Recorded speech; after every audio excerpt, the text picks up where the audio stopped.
Ôtez pas tous, bien-aimés frères et sœurs. Il se passe décidément, je ne sais pas s'il faut appeler ça une folie, ou bien, c'est des gens lucides qui veulent nous manipuler. Je ne sais pas, mais en tout cas, à vous de voir. L'Allemagne, hein, de Olaf Scholz, et toute la classe politique, y compris celui qu'on dit être son probable remplaçant, un certain Merz ou quelque chose de ce genre. Ils disent que c'est Poutine qui est à l'origine du déclin, des déboires de l'économie allemande. Oh, les amis. Ils sont en train de nous faire croire que c'est Poutine qui a coupé le gaz en Allemagne. Que c'est Poutine qui a coupé le pétrole en Allemagne. C'est Poutine qui augmente le prix du gaz et du pétrole en Allemagne. Les amis, c'est purement et simplement scandaleux. C'est scandaleux. Attendez. Qui a participé aux sanctions, aux milliers de sanctions contre la Russie? C'est la Côte d'Ivoire, même le Sénégal, c'est le Sénégal. C'est le Sénégal qui a pris des sanctions contre Poutine. Dites-moi. C'est le Congo-Brazza qui a, comment dirais-je, gelé les actifs russes en Allemagne. C'est le Sahel qui, comment dirais-je, a boycotté les accords de Minsk 1 et 2. Est-ce que c'est nous?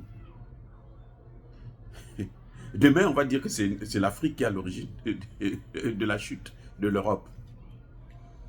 Ils nous ont pris en esclavage non colonisé, néocolonisé. Maintenant, ils veulent encore nous recoloniser. Si demain, comme on est en train de suivre l'évolution avec le Sahel, les pays petit à petit suivent le pas, emboîtent le pas et commencent à changer de comportement, on va s'en sortir. Ils vont dire que c'est nous qui sommes à l'origine de leur déclin. Ou bien ce sont eux qui ont toujours été à l'origine de nos malheurs. C'est exactement ce qui est en train de se passer avec la Russie. L'Allemagne a participé aux sanctions. Ce que disait le Bruno Le Maire, là, nous allons détruire l'économie allemande. Bruno Le Maire a pris ça où? Mais c'est lors des réunions, quand il prenait les sanctions, là, l'objectif, c'était de, mais alors, dévaster, massacrer l'économie russe. Quand Bruno Le Maire parlait là, c'est parce que au niveau européen, c'est ce qu'ils avaient dit, au niveau otanien. Donc, y compris les Américains, ils se sont dit, nous allons massacrer. Parce que l'objectif, c'était quoi? Je vais vous dire.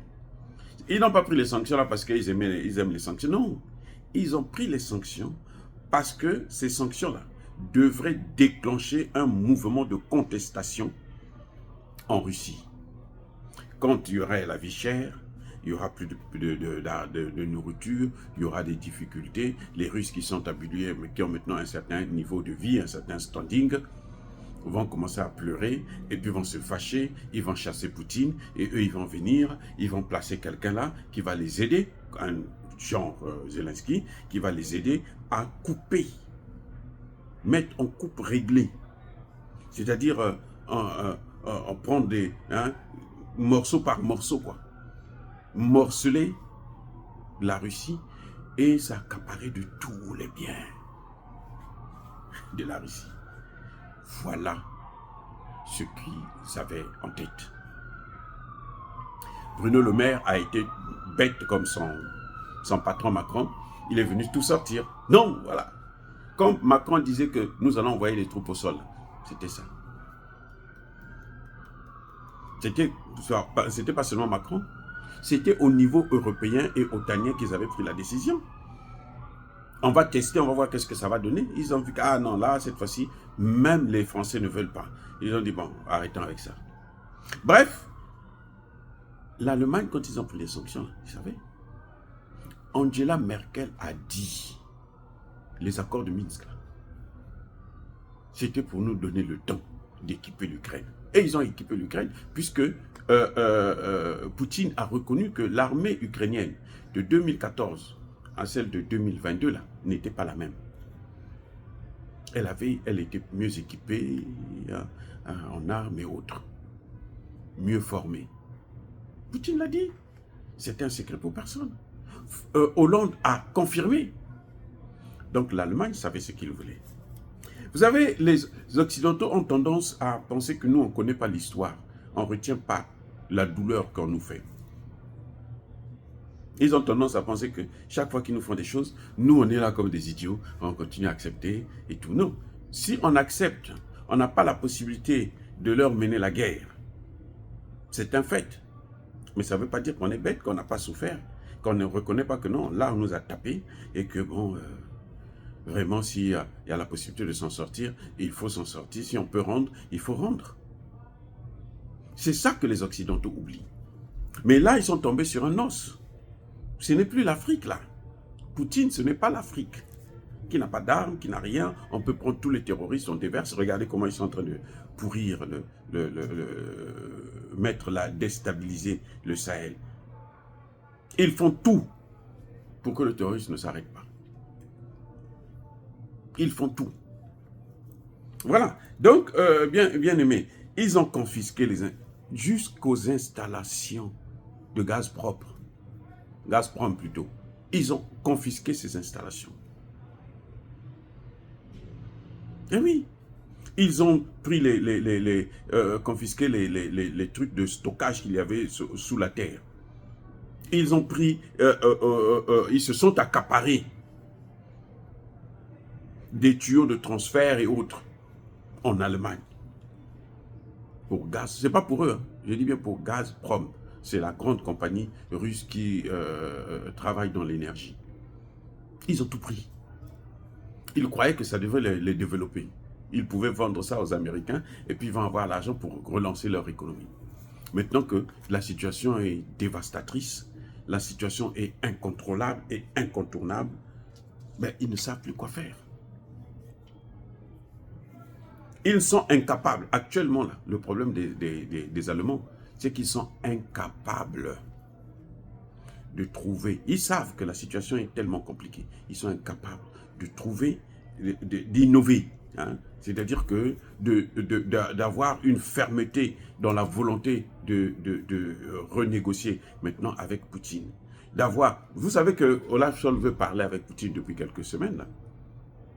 Il téléphone, Poutine ne veut pas lui parler. Hein? Il veut lui parler, Poutine ne veut pas lui parler.